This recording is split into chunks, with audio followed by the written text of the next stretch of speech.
Day 2 in Windhoek began with the highlight of my Namibian caper. Imagine a city girl through and through wearing sparkly ballet flats going on a bushwalk. Well, wonders never cease. A relatively new offered experience, the Bushwalk and Village Tour was about 30 minutes from Windhoek, along a few miles of highway and a lot of rugged dirt road before reaching the compound. Used also as a day camp for disabled children, there were swings, a trampoline, a swimming pool, and other fun activities for kids and visitors. To get ready for the bushwalk, our host/interpreter, Erastus, met us. So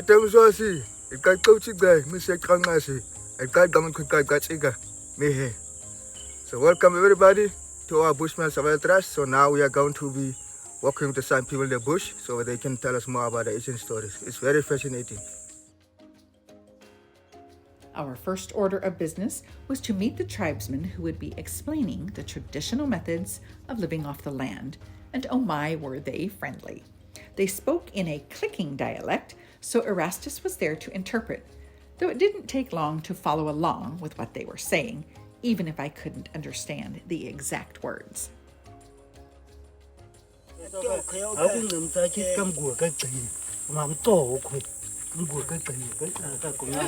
you can lead it. Yeah, you can lead the blind person. Yeah. That's right. Exactly.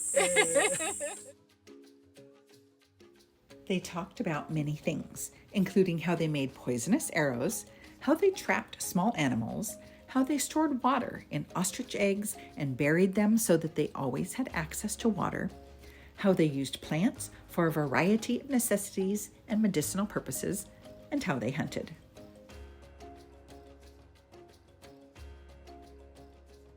The most priceless moment was when one of them acted out in full graphic detail. And I would just say here, if you're squeamish or have delicate sensibilities, fast forward through this part. How, when someone was constipated, he would try and try and try to get something moving, but couldn't. They would find a particular plant, crush it up, and drink it. Incredibly bitter, they drank it knowing it would make them sick.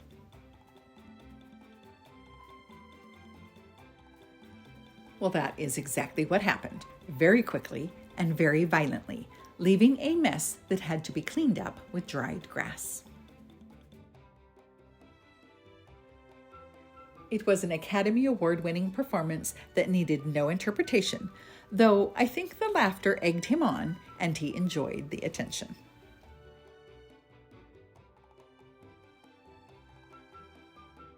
At the end of the walk, they demonstrated how they made fire by rubbing sticks together, and how they used dancing and singing to celebrate a successful hunt, different songs and different dances for the type of animal they brought home.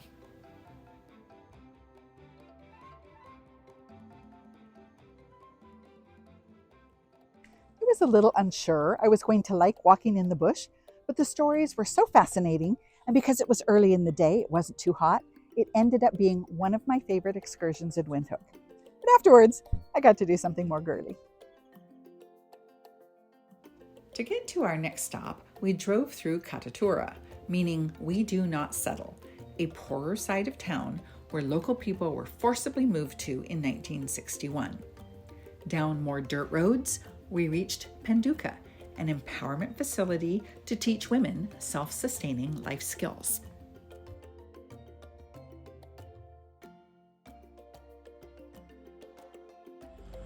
Kelly, welcome to Penduka.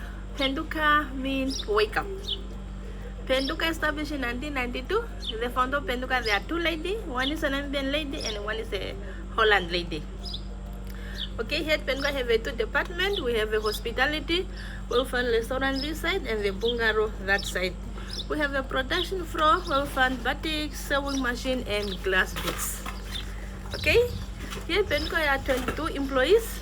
Among of us, we just have two men because Penduka is a project two men. One man is a driver and one is a maintenance. Okay. The first department we visited was for batik, where Sophia explained the process. After the pattern is drawn onto the fabric, a flour and water mixture is applied to the lines, and then the areas outside the lines are painted. Once washed, the cake batter is removed and the batik is revealed.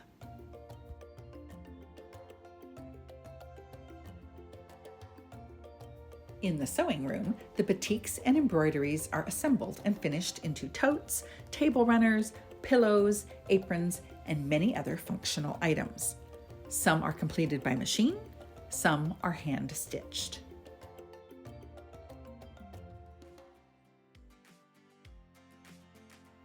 The glass bead shop was in another building, where some embroidery patterns were also being applied.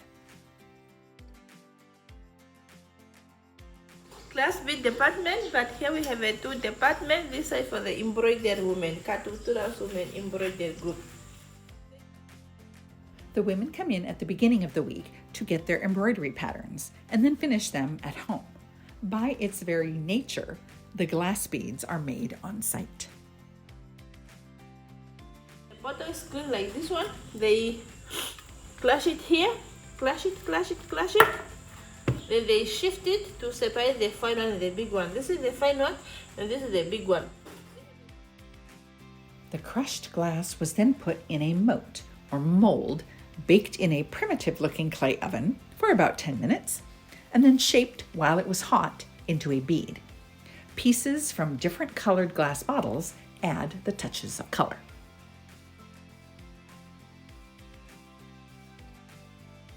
Once we went through the various processes, it was time to see the finished results in the gift shop. Knowing the story behind how things are made, by whom, and how they are learning and becoming confident in their skills added a compassionate beauty to all of the artwork, from pillows to linens to apparel, handbags, decor, jewelry, and toys.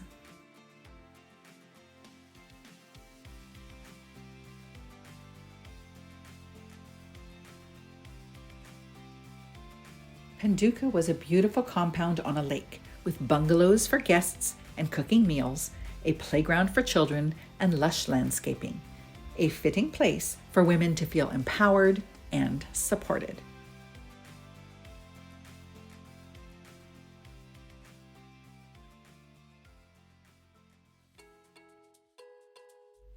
Also in Katatura, our next stop was the community market, where dried spinach, dried worms, spices, baskets, fruits, and vegetables could be found. But the star of the show, the main attraction, was the meats. Too bad we couldn't get the Arby's guy to say that. Dried beef was pounded to make it tender and cut with an axe-like tool before being sliced into thin strips and thrown on the grill. Sizzling and aromatic, hawkers called out offering samples. So I made my guide Gerson go first, just to be the example.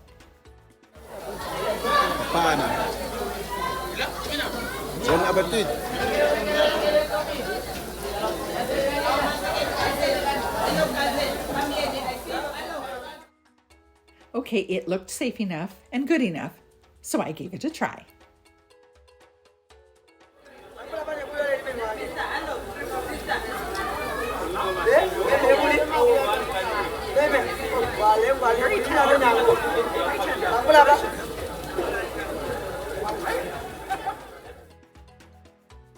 Stall after stall of meats on the barbecue, the noisy sounds of an active market, and the $2 price tag for a styrofoam full made this an extremely popular hangout.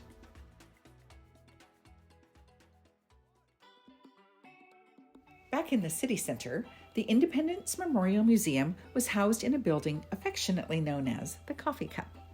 Built in 2014 by a North Korean company, it chronicled the Namibian struggle during colonialism and their fight to be an independent nation, which became a reality in 1990.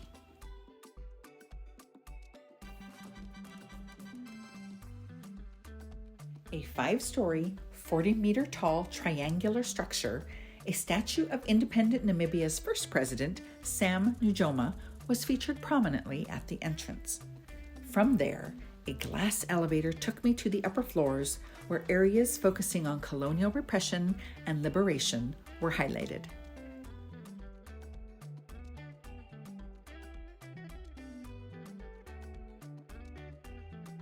On the top floor, the restaurant boasted spectacular views where you could also sit outside if it wasn't too hot, too wet, or too windy. More views on the glass elevator going down, and we were ready to move on to our final stop.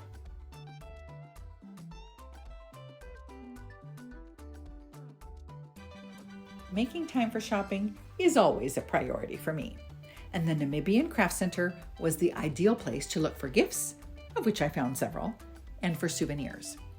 Booths were manned by the artists that made the merchandise, so it was a great way to interact with them.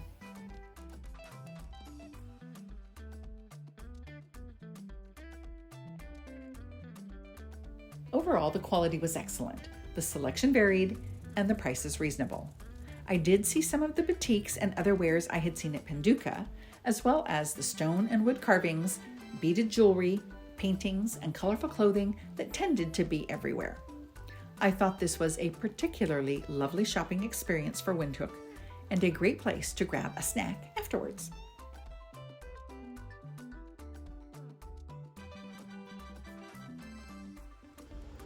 Thank you for shopping at Namibia Craft Center.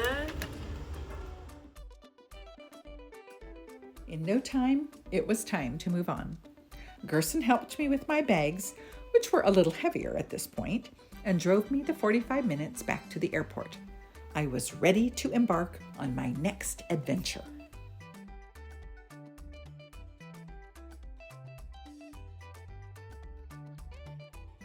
Lovely, surprising, and an adventure to be sure, Windhoek, Namibia was more than I expected, and it was hard to say goodbye. But Zimbabwe was waiting for me, and you'll have to wait too. You'll see it on our next segment of Ms. World Traveler Goes on Vacation.